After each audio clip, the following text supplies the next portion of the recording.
The Jacob Zuma Foundation says it will begin the process to privately prosecute Advocate Billy Downer. This is after the NPA's Director of Public Prosecutions in KwaZulu-Natal declined Zuma's request to prosecute Downer. The lead prosecutor in the corruption trial against the former president and French arms company Thales is accused of leaking former President Jacob Zuma's medical records. Joining me now is NPA spokesperson Mthunzi, who also is the special advisor to the NPA head. Mr. Mhaga, thank you very much for your time.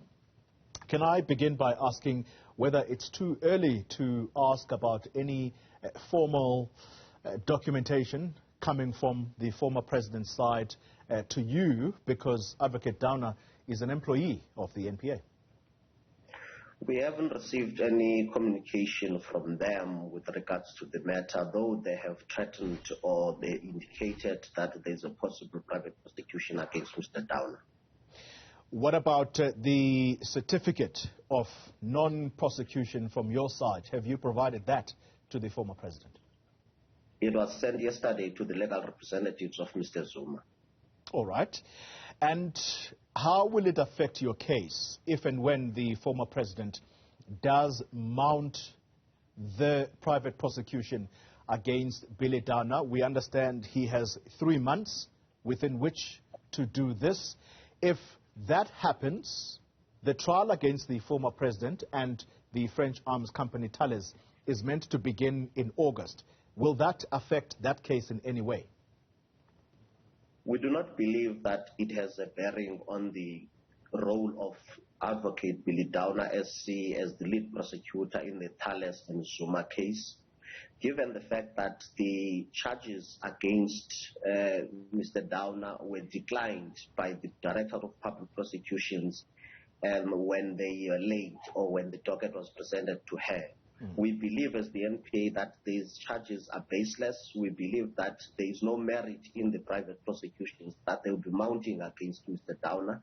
And we are on solid grounds to resist any attempt to remove Advocate Downer from the Zuma case, given the fact that even Judge Kuhn had dismissed their application wherein they were making all these allegations against Mr. Downer. So we're on solid grounds in our bid to resist any attempt to remove him from the case. And so from your end, as far as you are concerned, it's all systems go in August for the actual trial to resume?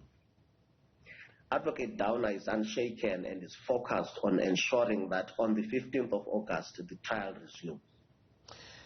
Mr. Mhaga, I can't miss the opportunity to ask you about the case of the president. Well, there's no case as such, but a case has been opened at a police station.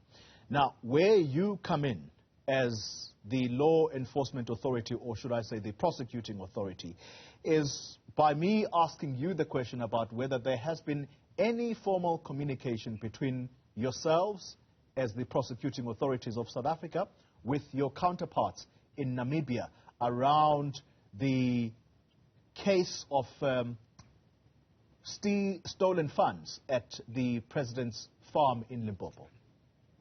None whatsoever. You are not aware of any of your employees being in communication with the Prosecutor General of Namibia? I am not aware of that, colleague. That's interesting. All right. Let's try it this way then. The extradition matters that are hopefully in progress now to try and get the Guptas back to South Africa. Are you aware of any issues that could stand in the way of that as South African authorities? We are engaging with the relevant authorities in South Africa and in the UAE through the central authority, which is the Department of Justice, and we are not aware of any obstacles that could stand in the way of them coming to South Africa or the success of that extradition process.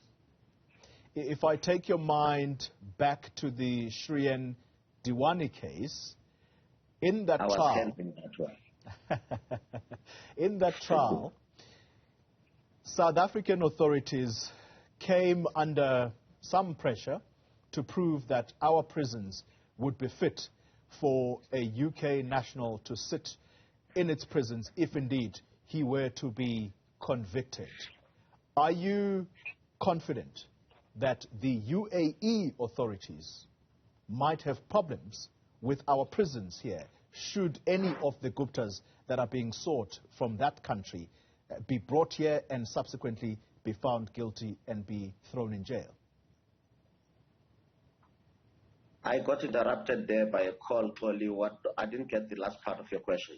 So the last part of the question is whether you have any concerns that UAE authorities might raise questions about the state of our prisons and whether or not their citizens, the understanding is that the Guptas may hold citizenship there, and so they are regarded as UAE citizens.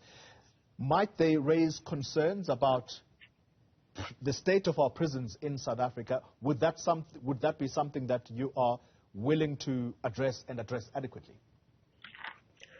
We will deal with that as and when we get communication to that effect, but we are not worried about the state of our prisons in South Africa, as we managed to prove that during the Shrin Diwani extradition process. Yeah. All right. And so as a requesting country, what kind of documentation do you need to have in order for you to have this process speedily done? All the paperwork is being processed through the central authority, which is the Department of Justice, in accordance with the laws that are applicable in the requested country. So all ducks are on the road. So we're not worried that there would be any hiccups or any obstacles that stand in the way of them coming to South Africa. Are you aware of the Guptas being in custody in the UAE? The understanding is that they have been trying to apply for bail. Are you aware of that? I'm not aware of that process at that end.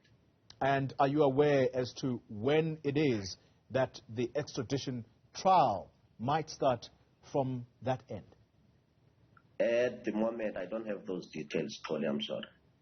All right. Advocate Mthunzi Mhaga speaks for the National Prosecuting Authority.